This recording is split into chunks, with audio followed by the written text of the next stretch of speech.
नमस्कार साथीहरू, PSC preparation क्लासमा यहाँहरूलाई स्वागत छ। साथीहरू, पिएससी प्रिपरेसन क्लासमा आज हामी खडेदारको सेकेन्ड पेपरको साइन्स विषय अन्तर्गत रही छलफल गर्नेछौँ।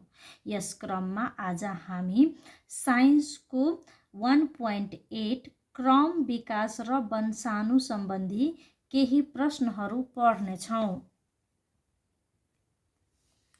जीवावशेषको अध्ययन गर्ने विज्ञानलाई के भनिन्छ? प्यालेन्टोलोजी। पहिला क्रियाशील तर अहिले लुप्त अवस्थामा रहेका अङ्गहरूलाई के भनिन्छ?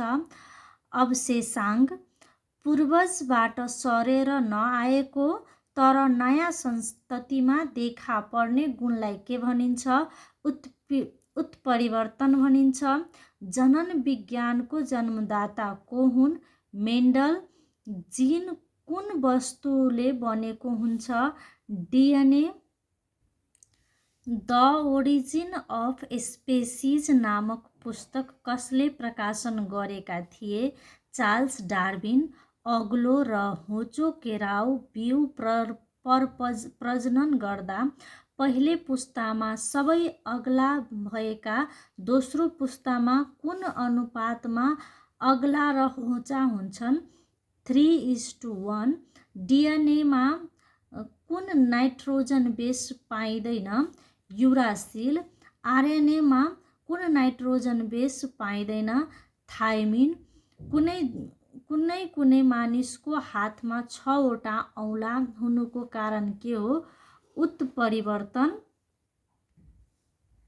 प्राकृतिक छनौटको सिद्धान्त कसले प्रतिपादन गरेका हुन्? Charles Darwin. ब्रिज एनिमल भनेको के हो? दुई फरक वर्गका जीवहरूको लक्षण देखाउने एउटै जनावर। जीवहरूमा शरीरमा अङ्गहरू व्यवहारमा ल्याउनु वा नल्याउनुको कारणले शारीरिक बनावटमा परिवर्तन हुन्छ भन्ने सिद्धान्त कसको हो? Hugo de Vries. बाँच्नको लागि सङ्घर्ष कसको सिद्धान्त हो? Charles Darwin. सक्षम नै बाँच्न सक्ने कसको सिद्धान्त हो? Charles Darwin. प्राकृतिक छनौट कसको सिद्धान्त हो? Charles Darwin.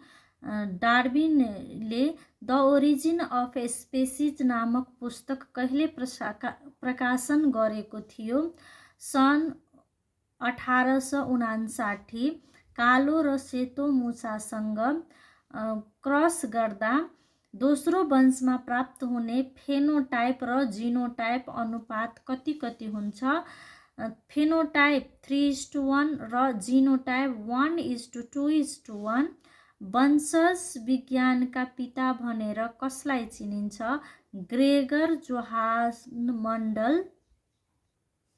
ग्रेगर जोहान मण्डलको जन्म कहिले भएको थियो? सन् 1859।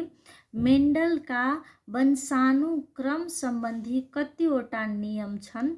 3वटा। पहिलो वंशको ठिमाहामा दुवै गुणहरू सँगै रहे तापनि आफ्नै मौलिकता नगुमाई शुद्ध नै हुन्छन्।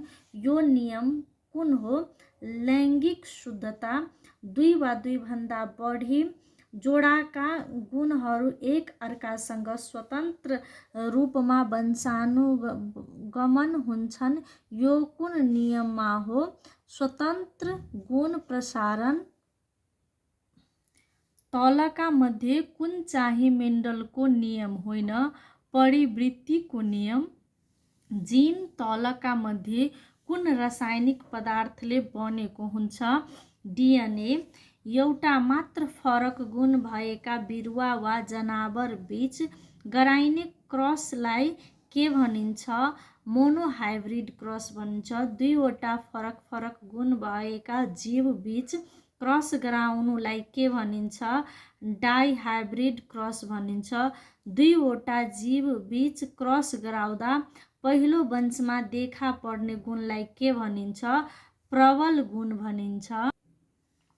जिनले बोकेको गुणलाई के भनिन्छ? जिनोटाइप भनिन्छ। डिएनएमा कतिवटा त्यान्द्रा हुन्छ? 2 वटा। आरएनएमा कतिवटा त्यान्द्रा हुन्छ? 1। के को माध्यमबाट वंशानुगत गुणहरू सर्छन्? डिएनए। फरक फरक गुणहरू भएका कुनै 2 वटा जीवहरूबीच संसर्ग गराउँदा उत्पन्न हुने सन्तानलाई के भनिन्छ? ठिमाहा भनिन्छ। मेन्डलको प्रयोगमा दोस्रो वंशमा निस्केको बिरुवाको अनुपात कुन हो? 3:1। डिएनएमा कति किसिमको नाइट्रोजन बेस हुन्छ? 4। मेन्डलको प्रयोगमा दोस्रो वंशमा कति प्रतिशत अग्ला बिरुवाहरू देखिन्छ? 75%। पूर्वजबाट सरेर नआएको तर पछि अकस्मात देखा पर्ने नयाँ गुणयुक्त सन्ततिको विकास हुने प्रक्रियालाई के भनिन्छ? उत्परिवर्तन भनिन्छ। तल दिएको मध्ये कुन डार्विनको सिद्धान्त हो? माथिका सबै बाँच्नको लागि सङ्घर्ष, प्राकृतिक छनौट, परिवृत्ति र वंशज। डार्विनको जन्म कहिले भएको हो? सन् 1809 मा। लेमार्कको सिद्धान्त कहिले प्रतिपादन गरे? सन् 1809 मा। क्रम विकास सिद्धान्तको मुख्य प्रमाण कुन हो? अवशेषबाट प्राप्त प्रमाण। अवशेष केमा पाइन्छ? पत्रे चट्टानमा। डार्विनको सिद्धान्तको प्रमुख आलोचना कुन हो? व्यक्ति वा जीवको भिन्नताको बारेमा व्याख्या भएन।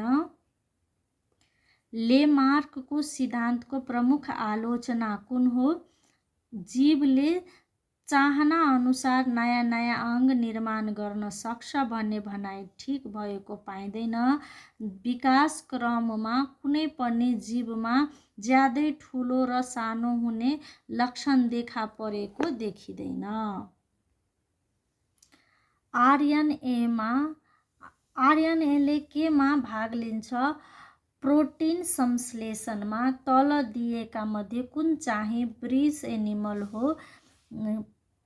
Platypus, archaeopteryx. पूर्वजमा क्रियाशील तर अहिले लुप्त एवं क्रियाहीन अवस्थामा रहेको अङ्गहरूलाई के भनिन्छ? माथिका सबै। जीवहरूमा शरीरको अङ्ग व्यवहारमा ल्याउनु र नल्याउनुको तिनीहरूको शरीरको रूपरेखा परिवर्तन हुन्छ। यस सिद्धान्तका प्रतिपादन को हुन्? लेमार्क। जिन तलका मध्ये कुन रासायनिक वस्तुले बनेको हुन्छ? डिएनए। यस कहिले? सन् 1854। साथीहरू, आजलाई यति नै। लाइक, सब्सक्राइब एन्ड कमेन्ट गर्दै गर्नुहोला। धन्यवाद।